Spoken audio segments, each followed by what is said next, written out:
Want to stop juggling spreadsheets, calendars, and a dozen apps just to run your rentals?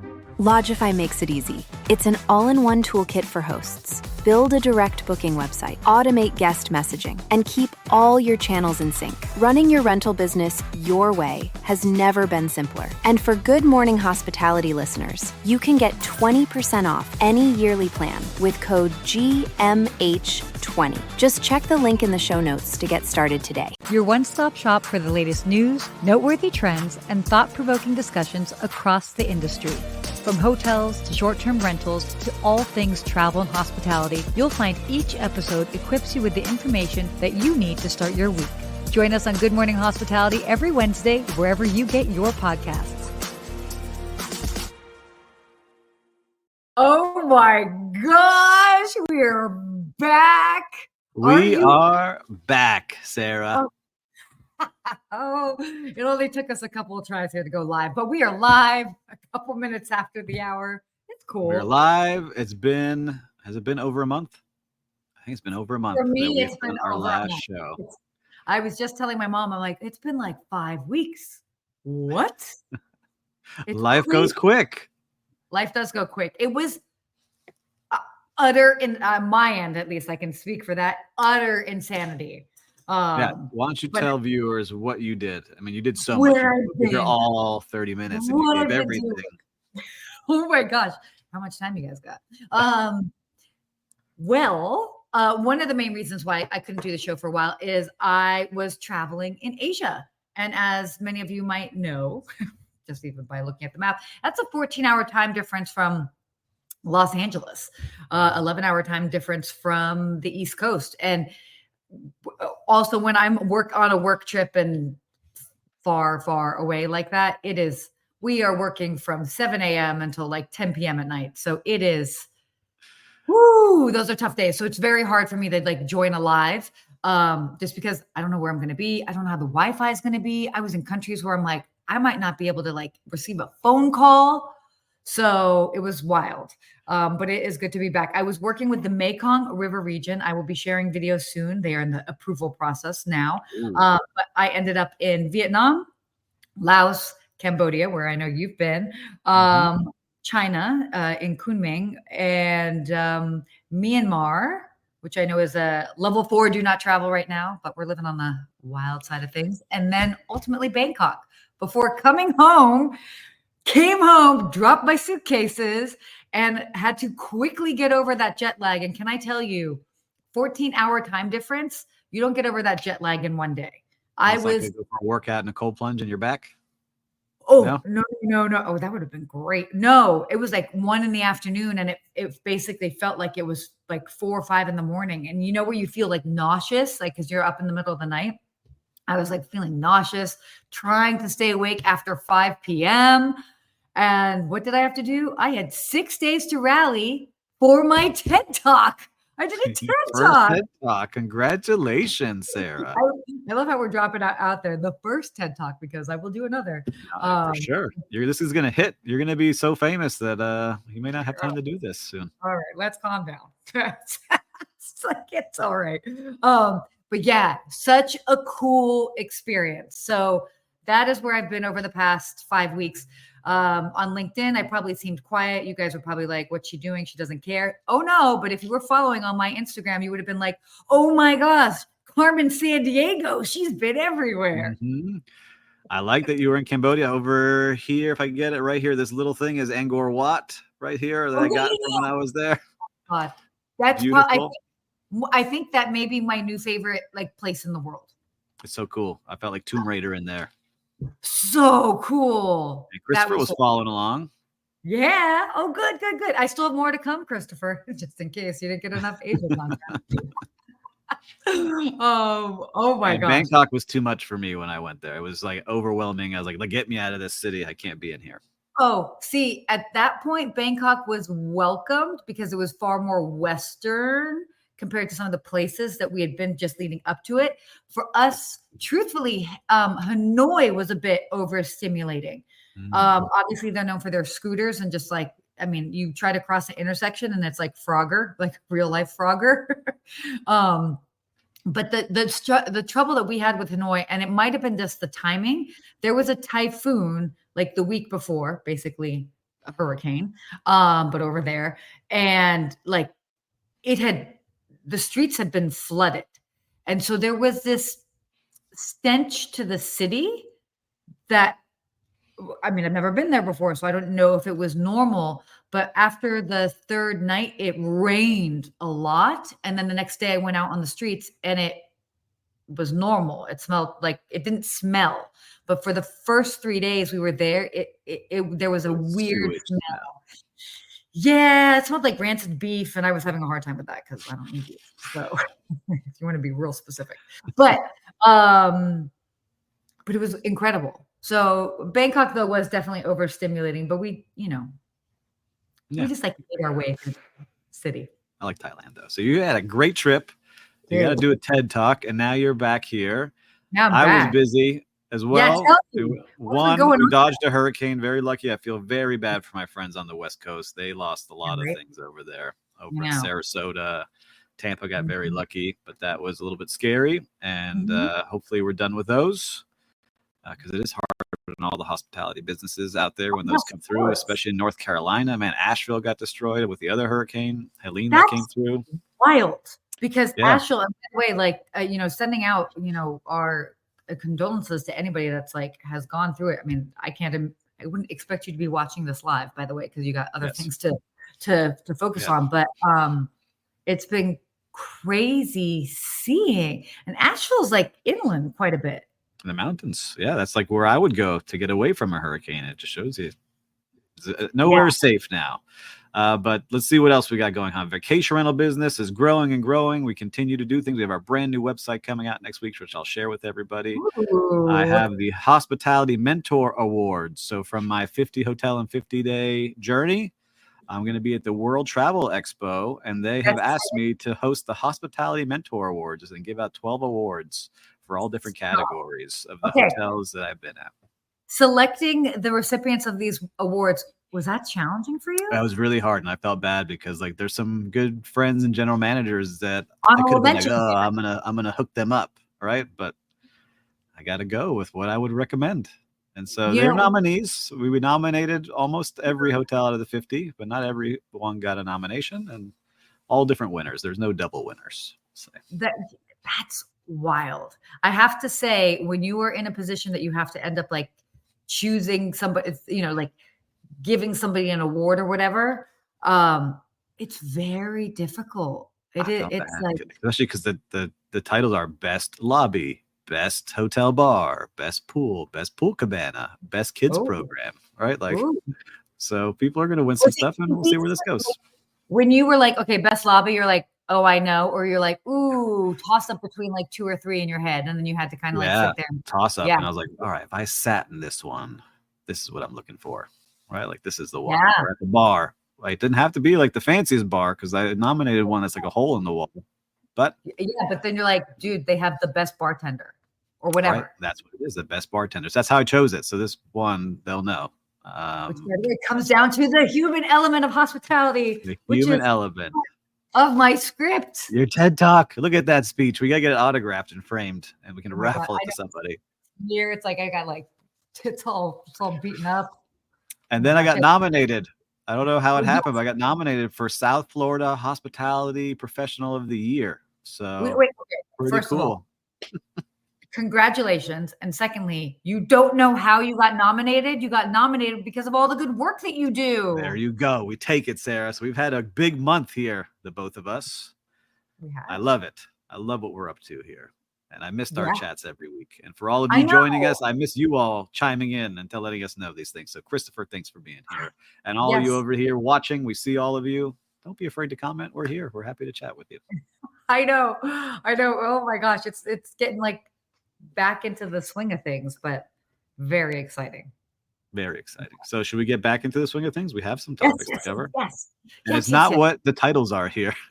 That will be next week's. So sorry about that. But don't worry. We'll talk about haunted stays, trends, and a robot massage. I actually got a robot massage.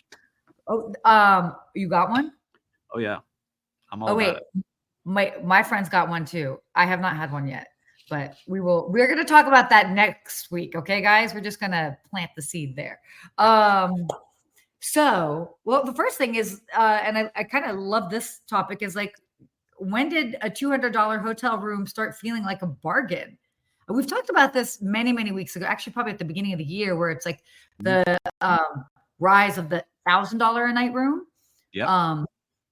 But I mean, I know, like, I had to pay for my own stay in Iowa.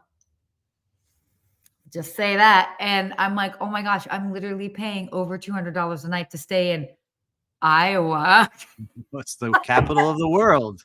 In Davenport for my TEDx. And like, yeah, I mean, case in point, like, it's across the board in most destinations.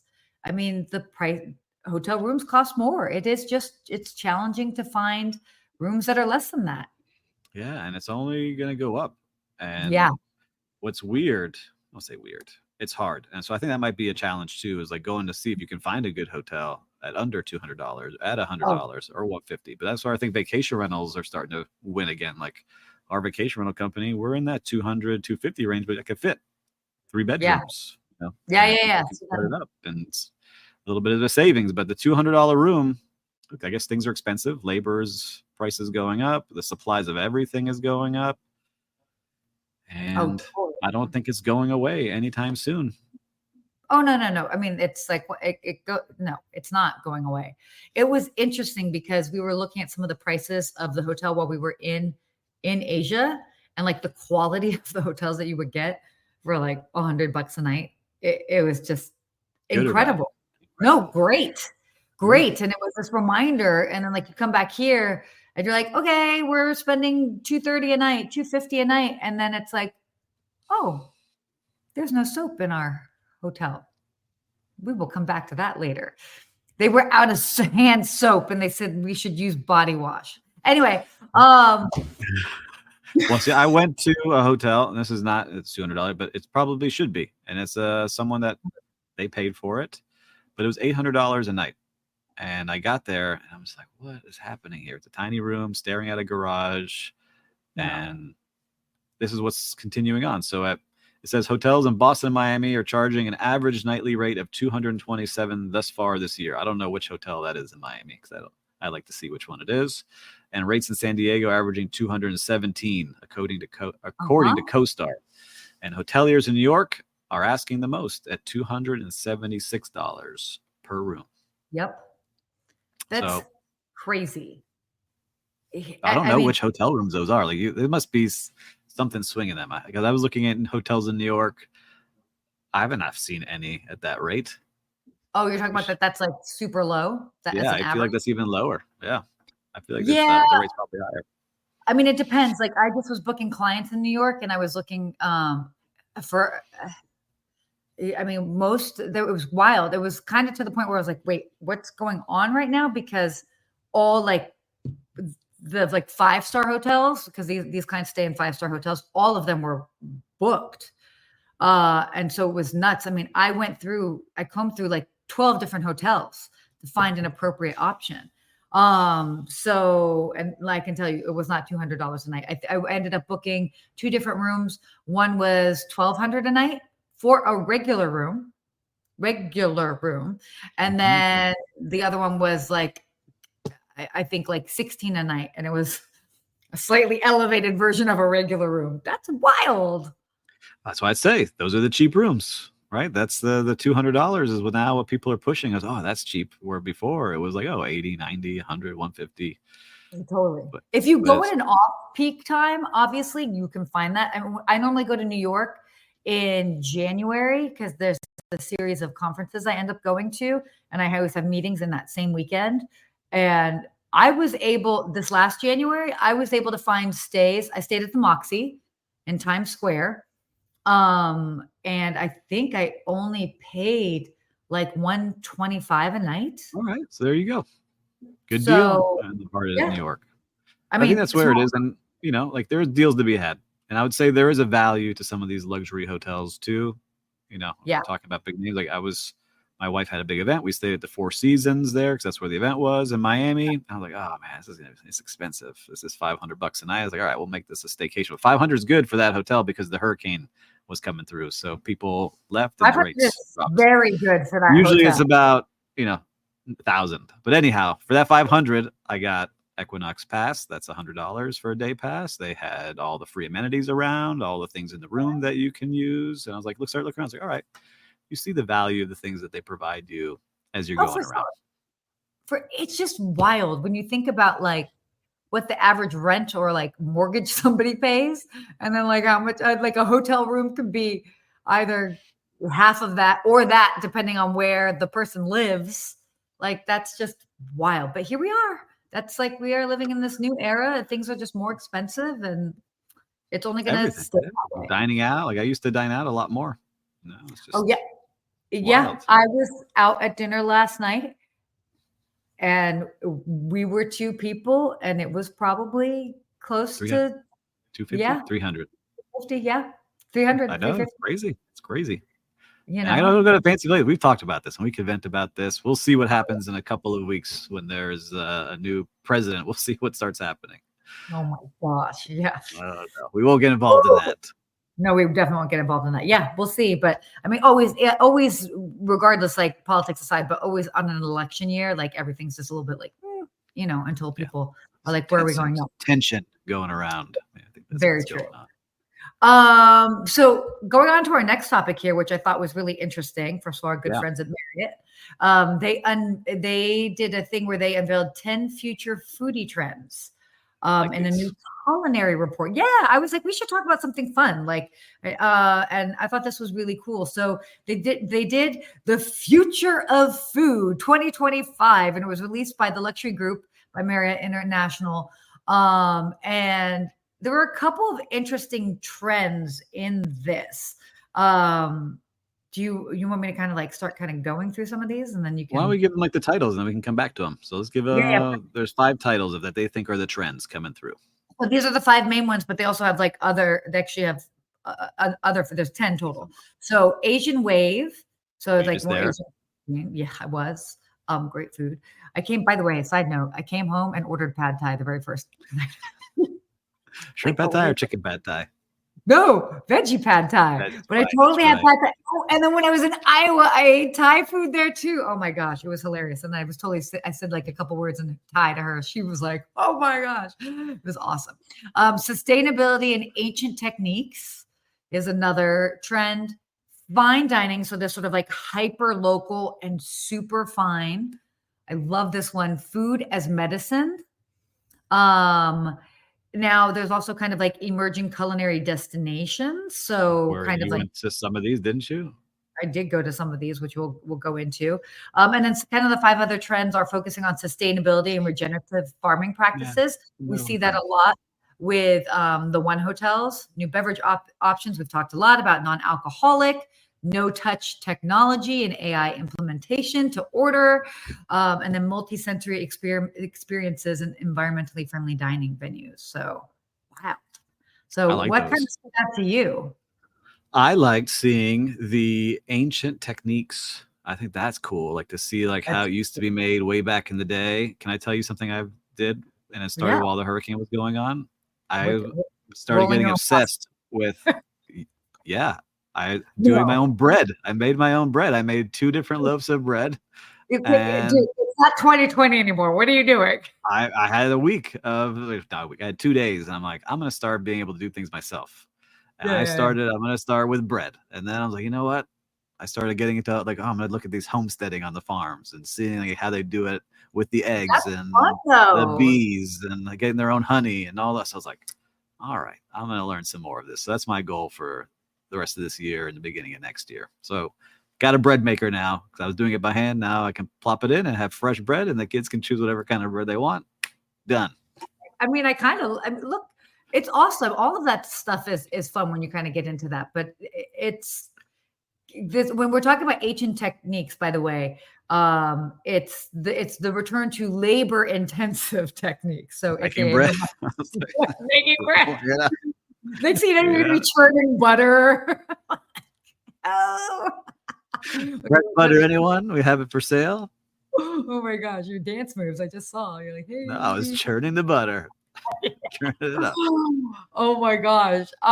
It's interesting. I really like the food as medicine. Yeah, what do you like about that? Well, I mean, for those that probably know me well, they probably know. I mean, I'm pretty like health conscious, like as far and like mindful. I'm very mindful as far as what I eat. Yep. Obviously, when you're traveling, sometimes like you're going to be trying local things. And I was actually vegetarian for over the past 12 years. Only in the past four months have I really committed to like eating seafood again. So not to say that that is the way that everybody should be living or this or that, but I've just always been fascinated with like just food and medicine. I've been dabbling recently with a lot of different mushrooms, like not funny type of mushrooms, but adaptogens and stuff. And so it's what I'm like, I have blue-green algae stuff I'm going to take right after this downstairs. I'm like on the whole thing. But it's amazing. I love it. I love that kind of stuff. And I have like coffee. People are going to be, I think, shocked. So I have Biscayne coffee every morning, but in that coffee goes a scoop of collagen and a teaspoon of olive oil. And I mix that up and that's my coffee. And I love it. I feel great. It makes such a, no wrinkles. Yeah, there you go. There you go. I will take what he is having. But yeah, I mean, I think it's great that it's just making people be a bit more mindful as far as like what they're eating. And it's not just like, oh yeah, fruit because it's good for you, but it's like understanding like the importance of berries and antioxidants and more. Like, I think a good place to start is tea. Tea is a good place to kind of start exploring. If you want to like test some things out, there's some high quality tea companies out there that do it really well. And fun to see those out there. Well said. So it's cool. It's cool to see what's happening in the world of you know. The other one I'm curious because they talked about technology. And so I have mixed, I'm all about using technology. You've known me a while now, so I'm all about it. He just schooled me before we went live on using AI stuff. But I find that it brings a coldness now in food and beverage. Right. So like I thought I liked it. And then I went on the cruise with the maker shaker robots on Royal Caribbean, the robot that makes your drinks. And I was like, this is what can you be? Cool. Can you tell the robot like he had like a little bit more lemon in my drink? I think what will be good is back of house. Right. So for me, like all like my stewarding team, I don't want to replace anyone. So don't start sending me messages is if I can have machinery that can help me tell me how many plates did we clean today? How many were broken today? What's our inventory live currently? That's the kind of stuff that I think will be very helpful back of house. What's my current inventory of all the different food products? How much liquor do I still have left? Because I have smart pouring tops. Those things I think are very cool that are coming out. That's great. And I will say this, after being in 6 different countries, technically like 10 over the span of a month, and in a lot of those countries, in all of those countries, English not being the main language, and in one of them in particular where nobody spoke any English, and having to communicate. I mean, I'm just saying is like the human aspect is what got us through, Even I was trying to use Google Translate. Oh yeah, it didn't work. No, and it wasn't working. I was trying to get something where like vegetables only, like because you don't say vegetarian, but you're like vegetable anything. Some of that stuff wasn't necessarily always translating, but like as much as I was like, oh, maybe it would just be easier if we were ordering from an iPad. I was so grateful for the humans on the other side to be able to like talk us through it. So definitely not missing out on that. That's for sure. That's true. But a lot of cool things. I'm excited to see if these actually come to fruition because I know they always kind of mention what they're going to focus on. But I think those are the cool ones. I like the food as medicine, ancient techniques, I think is unique, right? People want something unique. I think that's I just saw on, I think like Instagram, a reel that there's a restaurant in New York where it's like, I think it's called like Nanas of the World. And they actually like, right? I was going to go and it's the grandmas. Yeah. I have all the grandmas come in and they're making dinner. And I'm like, oh my gosh, that's amazing. Super cute. Like I have to go the next time I'm in New York. That looks so awesome. How fun. You That's know? great. And they're using all their old world techniques. And some of these grandmas, they're like 90 years old, 85 years old, and they're in the kitchen making their recipes for everybody. Yeah. So there is not a menu you get to choose from. That's what they're cooking is what they get served. So it's cool. That's so awesome. That's so awesome. All right, let's talk about some travel stuff. Let's do it. Okay, this is kind of neat. Abu Dhabi is going to be home to the world's second sphere. Wait, you haven't been to the sphere yet, right? Because you haven't Or been a lot to of people Vegas. have been. Have you? I haven't either. No, I haven't. I heard it's amazing though. I know. Hey mom, check out what's happening at the sphere. My mom is in town, by the way, and we are heading to Vegas actually in a couple days to kind of check some things out. Not Ooh. the usual Vegas thing. So no, it's not the So Dandishi girls like gone wild. at the strip clubs, no? No. No. And gambling away the money on the slot machines. Woo! Smoke it away. Fucking cigarettes. Oh my god. No, but the sphere, I mean, for anybody that's been, like if you've been, let us know. I mean, everything I've seen looks phenomenal. Like so cool. So I love that they're bringing it over into the Middle East and into Abu Dhabi. I mean, as we've seen, like with Abu Dhabi, with Dubai, etc. I mean, they're really doing a lot of advanced things for tourism and culture, and I love seeing it. Yeah, it's I know there was like $1 billion to build the sphere or something more. Ridiculous like that. Yeah, for sure. It's doing great. You know, I saw the rates for advertising on the outside of the sphere, so they make their money back every second of every day, plus all the concerts, and UFC just did their first big fight in there, and U2. Yeah. So many cool things going on. So the sphere, it has 20,000 seats. Yeah, it's like an arena. I mean, it really is an arena. So that's kind of cool. Very cool. I know that they're going to have amazing concerts in Abu Dhabi once that happens. So I think there's no official opening date yet, but it's like 2030 or something. They're putting it in there. Oh, it's just part of their strategy 2030, but who knows? Probably before. Yeah, maybe. So this is another topic here. Well, you could fly on this airline over there. So where are you going to be taken? Almost. Maybe you can. I wonder actually where they go totally in the Middle East. But Delta Airlines. Hello. Sorry. We're good. Delta Airlines is unveiling that they have, they're going to be doing a new cabin interior design, which is great. And why I like this is not just because I fly Delta. I pay for all of my Delta tickets, but I feel like whenever we see a main company like this, like do something to level up, the others are going to follow suit. And so, so they're going to be just kind of like redesigning. There were some cool shots that they have of it. I know we don't have them on here, but I mean, they're updating the lavatories.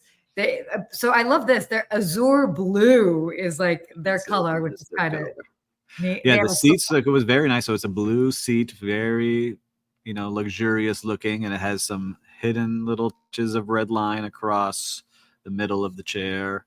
Yeah. It looks very nice. Very nice for a standard aircraft. We're not getting on the private jets yet, either of us, but I think for Delta, very nice. Oh, and then for those Delta fans, they just opened its second Delta One lounge, actually here at LAX. I saw everybody was there. I did not get that invite. Not bitter about it. I was probably not available. But it's cool. I mean, this lounge is really nice. What they're doing with some of these higher end lounges, for those that might not be aware, is it's not necessarily buffet style. Like you're ordering from a menu, which is a very different experience. Have you ever been in a lounge where you like order from a menu? No, but I can assume it saves them money for sure. Because I was just talking about this with someone. Yeah, because buffet, if you don't have controls on it, and you also have a lot of waste potentially, it costs a lot of money. But if you have to order, it sets up that friction a little bit to where you have to order, but it could be a little bit nicer. It's a lot nicer. Mm-hmm. It's a lot nicer. I did a tour of, I can't remember if it was the Air France lounge. I think it was Quant. No, I don't remember. But ordering from the menu was wild. It was amazing. It was such a cool experience, and what a wonderful way for those that are like maybe not wanting to eat on the plane, that they can go there first and like have that experience before getting on the plane. So very cool. Cool to see I what hope they're it doing. continues. I was thinking like, if the airports were nicer, you didn't need these lounges. But I know it's a whole business now to have these lounges and to get on those credit cards and to spend a certain amount of money to get into the lounge, right? Is that how it works for the Delta one? I mean, yeah. I mean, there's definitely different ways, or like I get in the Delta Lounge because of my credit card. Well, American Um, Express now is 75,000 you got to spend, right? And they tell you like you're this far away, or hey, you qualified. I think so. I have the platinum, and I don't Yeah, think I that's have a what it spend is. for that. Yeah, Oh, now there's a spend. If you don't want to pay to get in, you can get in and pay $50 with your yeah, platinum, or you get the or 75 and it's basically. free. Yeah, going into the new year, it's definitely going to be different for sure. They're just really trying to thin the herd because it's crazy how busy those lounges are. But honestly, there are so many great options in the actual restaurant. What to me is, if you think about it, because sometimes like I'll travel with friends and I can bring in a plus one, and maybe I pay $50 for that, and I'm always like, do you think, like, I'm like, I don't mind at all. For me, it's free, so it doesn't matter, or it's part of my whole lifestyle. But if you're paying $50, will you eat or drink $50 worth of whatever they have in there? Because if you will, then it's definitely worth it. Right. Access to clean bathrooms. It's just a little bit more of a chill experience. But Yeah, I if you pay for the don't, chill. I don't think I've ever eaten my way or drank my way through $50 worth. So I think that's the benefit for them too, right? Like you pay $50, they're gonna make some profit off it. although you say that, food is super expensive in the airport. Like you could order like a grilled chicken Caesar salad somewhere, and that's probably 20 bucks. $18, yeah. So by the time, even That is $50, true. Airport food. it's And a glass expensive of wine. Yeah, you're there. I guess it's true.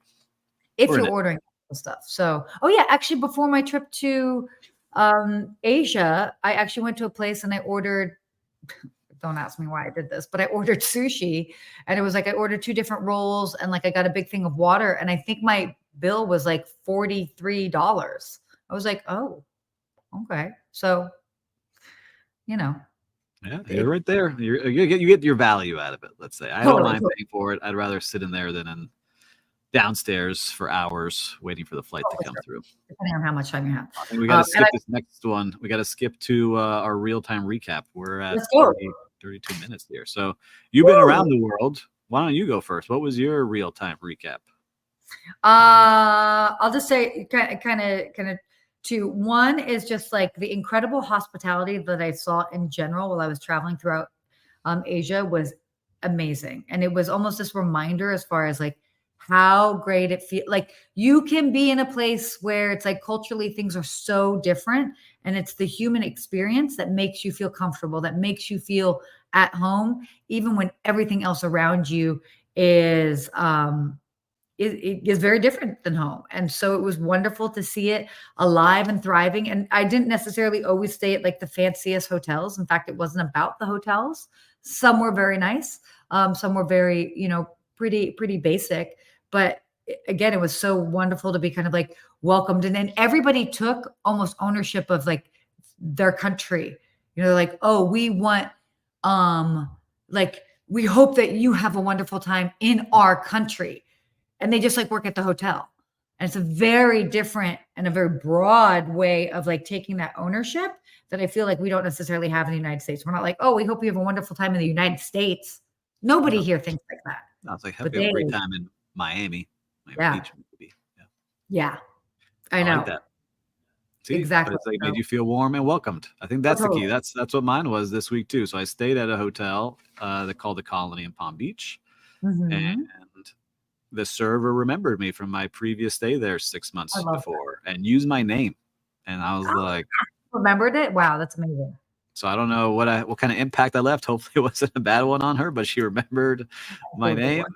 And it just, when you travel alone, I do it every once in a while. It can get lonely. And so when you're at a place and they welcome you and they use your name and, oh, how are you doing? And want to chat with you, it makes everything so much nicer. So that is Oh, mine this week. I love that. I love it. I mean, like, it's simple. It's so simple. It comes at, by the way, that is what my TED Talk was about. It's like the simple ways of like how you make someone feel special. It really is like so simple. It's not about like the big flashy things, but it's like, it's about connection. And we are so connection deprived. So, but we in the hospitality industry, we are the connection industry. So, anyway, more on that later. I love that. That's what it is. True. It makes all the difference in the world when you really do does. that. And just take a moment to talk to somebody and ask them how their day is going and actually listen. Yeah. And Christopher, where he's answering, no haunted message. Yes, that was for next week. We put the wrong title on, Christopher. We got some haunted stories for sure next week. I can't wait. You. I even have some personal ones. So, oh my gosh. And maybe I'll wear a costume in honor of, no, I'm not. Nobody is wearing a costume. Say maybe in honor of Halloween. That's a no. Maybe I'll wear my old uniform. I have an old uniform. I can dress up as a. Put my name tag on. I still have some name tags laying around here. I've got name tags around here. I got name tags. I have concierge haunted key. bell. Oh, a haunted bell. I just have a regular bell. Oh my gosh! Wait, hold on. There we go. Ding ding. Mine's from the Hollywood Tower Hotel. Oh, that's not a real hotel. No. I know. You're like, no, it's not.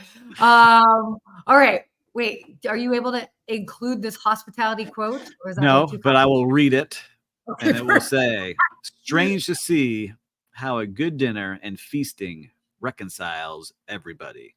That is from Samuel Pepys. Is that how you say his last name? Sure. I added it as a comment. On the fly here. I love this because it's that simple reminder of like, that's how hospitality brings people together, whether it's through dinner, whether it's through something, like that, like bringing people. That's why they talk about breaking bread with someone. When I see this, I'm picturing like Vikings sitting down at a table, and this is what they're saying. Like, we just got the battle. Let's go. We must feast and have dinner, and we will reconcile our differences. I think about turkey legs and like big like chalices full of like wine. Yeah, what are you drinking? Oh my God. Collagen with olive oil and coffee. Yeah, I already had my mushrooms. So yeah, guys, this was good. This was good. Listen. Good. I missed this part of my week. This was a good recharge to hang out with all of you, especially Sarah. Man, a month. A month. Too many things going on, but I'm glad we're back in action. Yes. A little rusty, maybe. A little overtime, sure. But next week, we're back. Life isn't perfect. It's in the imperfections that we find beauty. I'm just going to stop talking. And we'll see you next week.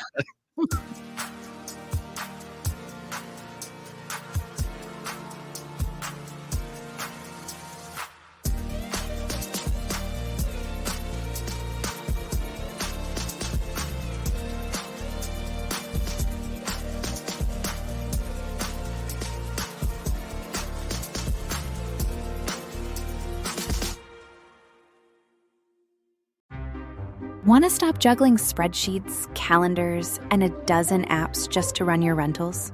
Lodgify makes it easy. It's an all-in-one toolkit for hosts. Build a direct booking website, automate guest messaging, and keep all your channels in sync. Running your rental business your way has never been simpler. And for Good Morning Hospitality listeners, you can get 20% off any yearly plan with code GMH20. Just check the link in the show notes to get started today.